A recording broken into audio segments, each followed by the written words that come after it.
नमस्कार साथियों, आपका भाई कविराज कुमार दमन। साथियों, कुछ ही दिनों बाद में यानी 14 अप्रैल को बाबा साहब की जयंती आ रही है और बाबा साहब की जयंती भारत में नहीं पूरे विश्व में बड़े धूमधाम से मनाए जाएंगे। और बाबा साहब की जयंती कई पार्टियां मनाने की कोशिश करती है, पर उनके आदर्शों पर 1% भी काम नहीं कर पाती है। यदि हम बातचीत करें कुछ महीने की या कुछ साल पहले की बातें हैं, राजेंद्र पाल गौतम ने बाबा साहब के 22 प्रतिज्ञा को दोहराया था और उसके बीच में उनके सुप्रीमो पार्टी आम आदमी पार्टी के केजरीवाल ने उनका इस्तीफा मांग लिया। दूसरी तरफ तो केजरीवाल बाबा साहब की विचारधारा को मानने की ढोंग करता है और एक तरफ राजेंद्र पाल गौतम का इस्तीफा मांगता है।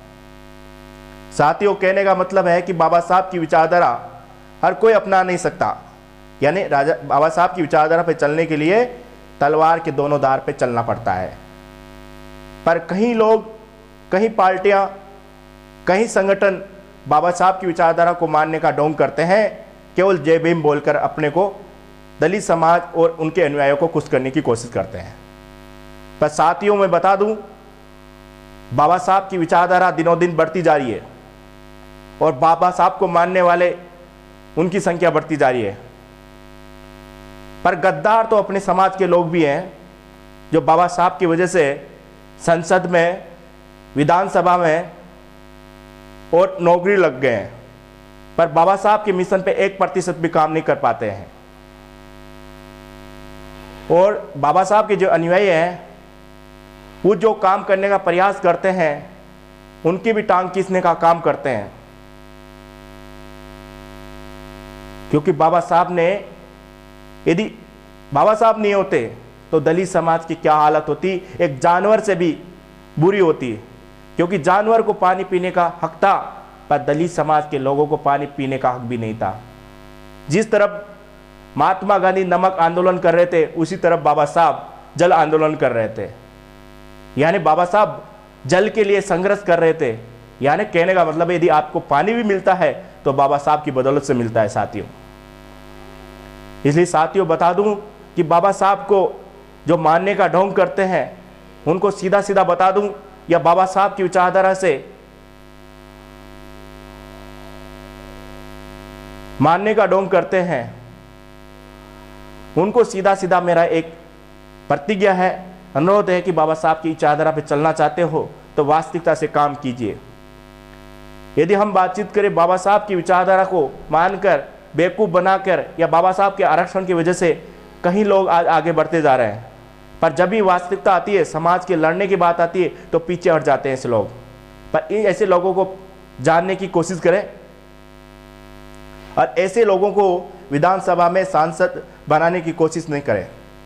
यानी विधानसभा में विधायक और संसद में सांसद बनाने की कृपा नहीं करें ऐसे लोगों को, या ऐसे लोगों को भेजने की कोशिश नहीं करें जो समाज की आवाज़ नहीं उठाते हैं। साथियों, 2 पंक्तियों की बात करता हूं कि दीवारों पे लिखे अक्षरों को कौन पढ़ता है, गरीब की आवाज़ को अखबारों में कौन रखता है, अरे जिन्होंने सजा रखी आईने में तस्वीर को, वह जरूर बाबा साहब को याद करता है। मतलब कहने का मतलब यह है कि जब तक बाबा साहब को नहीं पढ़ सकते, बाबा साहब की विचारधारा पर नहीं चल सकते, क्योंकि बाबा साहब को पढ़ने के बावजूद ही आप बाबा साहब की विचारधारा पर काम कर सकते हो। इसलिए साथियों, और मैं साथियों आपको बता दूं कि बाबा साहब की जयंती जो 14 अप्रैल को आ रही है, उस जयंती पर बड़े धूमधाम से मनाएं। यदि कोई पर्व है या आपका कोई पर्व है तो बाबा साहब की जयंती है, उस दिन आप बड़े धूमधाम से मनाएं, मिठाइयाँ बनाइए, गरीब लोगों को पुरस्कार वितरित कीजिए, समाज के हुए भी कई कार्यक्रम में आयोजित कीजिए। इसके साथ ही जो युवा साथी हैं, जो समाज के आईने हैं, उनसे अनुरोध करता हूं कि आप जो नशा मुक्त बनकर समाज को उजागर करने की कोशिश कीजिए। मेरे कई साथी हैं, उनसे भी अपील करता हूं, आप व्यक्तिगत न लें, उनसे भी अनुरोध करता हूं कि आप जो नशा से युक्त जो चीज़ें हैं उनको त्याग करें और नशा मुक्त होकर समाज को उजागर करने की कोशिश करें। कि साथियों, जब तक हम खुद शिक्षित नहीं होंगे तो समाज को कैसे शिक्षित कर सकते हैं। यदि हम कुछ सीख नहीं सकते तो दूसरों को कैसे सिखा सकते हैं। इसलिए साथियों, हमको भी बदलना होगा। समाज को बदलाव के लिए सबसे पहले अपने को बदलना होगा। इसलिए साथियों, बाबा साहब की जयंती बड़ी धूमधाम से मनाइए और समाज के जब भी अन्याय होता है तो खुलकर सामना कीजिए, क्योंकि इतिहास में उन लोगों को याद किया जाता है जो समाज के लिए संघर्ष करता है।